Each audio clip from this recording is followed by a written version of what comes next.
कटक जिला अबकारी विभाग सफलता चोरा मद जबत। आज कटक जिला अबकारी अधीक्षक श्री करुणा शंकर तिवारी निर्देश क्रमे आठगड़ अबकारी उप अधीक्षक श्री सीएच तिरुपति प्रत्यक्ष तत्वावधान में आठगड़ अबकारी निरीक्षक श्री रवि नारायण प्रधान नेतृत्व में कटक जिला अबकारी विभाग एक स्वतंत्र मिलित दल तिगिरिया थाना अंतर्गत भिरुडा पणसपाटना ग्राम एवं संरक्षित जंगल एक चढ़ाऊ करा जायथिला। एही चढ़ाऊ रे सर्वमोट 3430 लिटर देशी मद 22225 लिटर मद प्रस्तुत निमंते व्यवहृत होता गुड़ पोच उद्धार कर घटनास्थल में नष्ट घटनास्थल में एक महिंद्रा 475 ट्रैक्टर जबत कर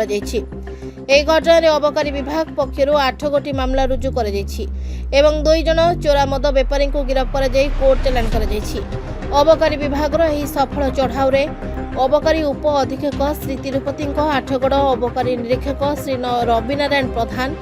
और आठगड़ थानार समस्त अधिकारी श्री बापी साहू भारप्राप्त अधिकारी बांकी अबकारी थाना श्री अक्षय कुमार जेना भारप्राप्त अधिकारी कटक 3 अबकारी थाना कटक और समस्त अबकारी विभाग अधिकारी तथा समस्त कर्मचारी सामिल होइतिले। Bureau report Narad news Odia.